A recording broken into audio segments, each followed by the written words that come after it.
Hi hello ಎಲ್ರಿಗೂ ನಮಸ್ಕಾರ. Welcome back to Swathu cooking YouTube channel. ಇವತ್ತಿನ ರೆಸಿಪಿ ಮೊಳಕೆ ಹುರುಳಿಕಾಳು ಮಸಾಲ ಸಾಂಬಾರ್. ಹಾಗಿದ್ರೆ ಬನ್ನಿ ಏನೇನು ಇಂಗ್ರೀಡಿಯೆಂಟ್ಸ್ ಬೇಕು ಅಂತ ನೋಡೋಣ. ನಾನಿಲ್ಲಿ ನಿನ್ನೆ ನೈಟು ನೆನೆಸಿ ಮೊಳಕೆ ಕಟ್ಟಿರೋಂತಹ ಹುರುಳಿಕಾಳು ತೊಗೊಂಡಿದ್ದೀನಿ. ನಂತರ ಇದಕ್ಕೆ ನಿಮ್ಗೆ ಯಾವ್ದು ಬೇಕು ಅದು ತರಕಾರಿ ಹಾಕ್ಕೊಳ್ಳಿ. ನಾನಿಲ್ಲಿ ಸೀಮೆ ಬದನೆಕಾಯಿ ಮತ್ತು ಆಲೂಗೆಡ್ಡೆ ತೊಗೊಂಡಿದ್ದೀನಿ. ನಂತರ ಮಸಾಲೆಗೆ ರುಬ್ಬೋದಕ್ಕೆ ಏನೇನು ಇಂಗ್ರೀಡಿಯೆಂಟ್ಸ್ ಬೇಕು ಅಂತ ನೋಡೋಣ.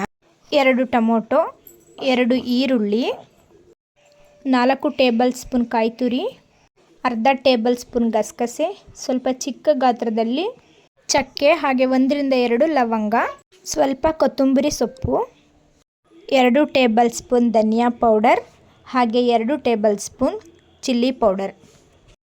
ನಂತರ ಎಲ್ಲ ಇಂಗ್ರೀಡಿಯೆಂಟ್ಸ್ನ ಮಿಕ್ಸಿಲಿ ಗ್ರೈಂಡ್ ಮಾಡ್ಕೊಳ್ಳಿ. ಮಸಾಲನ ಸೈಡ್ಗೆ ಎತ್ತಿಕೊಳ್ಳಿ. ಗ್ಯಾಸ್ ಮೇಲೆ ಕುಕ್ಕರ್ ಇಕ್ಕಿ ಕುಕ್ಕರ್ ಬಿಸಿ ಆದಮೇಲೆ ಸ್ವಲ್ಪ ಆಯಿಲ್ ಹಾಕ್ಕೊಳ್ಳಿ. ನಂತರ ಸಾಸಿವೆ, ಕರಿಬೇವು, ಒಂದು ಚಿಕ್ಕದಾಗಿ ಕಟ್ ಮಾಡ್ಕೊಂಡಿರೋ ಈರುಳ್ಳಿ, ಹಾಗೆ ಸ್ವಲ್ಪ ಟೊಮೊಟೊ ಆ್ಯಡ್ ಮಾಡ್ಕೊಳ್ಳಿ. ಈರುಳ್ಳಿ ಟೊಮೊಟೊ ಎಲ್ಲ ಫ್ರೈ ಆದಮೇಲೆ ಮೊಳಕೆ ಹುರುಳಿಕಾಳು ಮತ್ತು ತರಕಾರಿ ಹಾಕಿ ಚೆನ್ನಾಗಿ ಎಣ್ಣೆಲಿ ಬಾಡಿಸ್ಕೊಳ್ಳಿ. ತರಕಾರಿ ಎಲ್ಲ ಎಣ್ಣೆಲಿ ಫ್ರೈ ಆದಮೇಲೆ ಗ್ರೈಂಡ್ ಮಾಡಿರೋ ಮಸಾಲೆನ ಇದಕ್ಕೆ ಆ್ಯಡ್ ಮಾಡ್ಕೊಳ್ಳಿ.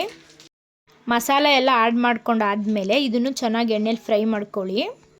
ಮಸಾಲೆದು ಹಸಿ ವಾಸನೆ ಹೋಗೋವರೆಗೂ ಫ್ರೈ ಮಾಡಿ. ಚೆನ್ನಾಗಿ ಫ್ರೈ ಆದಮೇಲೆ ನಿಮಗೆ ಎಷ್ಟು ಕ್ವಾಂಟಿಟಿಲಿ ನೀರು ಬೇಕೋ ಅಷ್ಟನ್ನು ಹಾಕ್ಕೊಂಡು ರುಚಿಗೆ ತಕ್ಕಷ್ಟು ಸಾಲ್ಟ್ ಹಾಕ್ಕೊಂಡು ಲಿಡ್ನ ಕ್ಲೋಸ್ ಮಾಡಿ.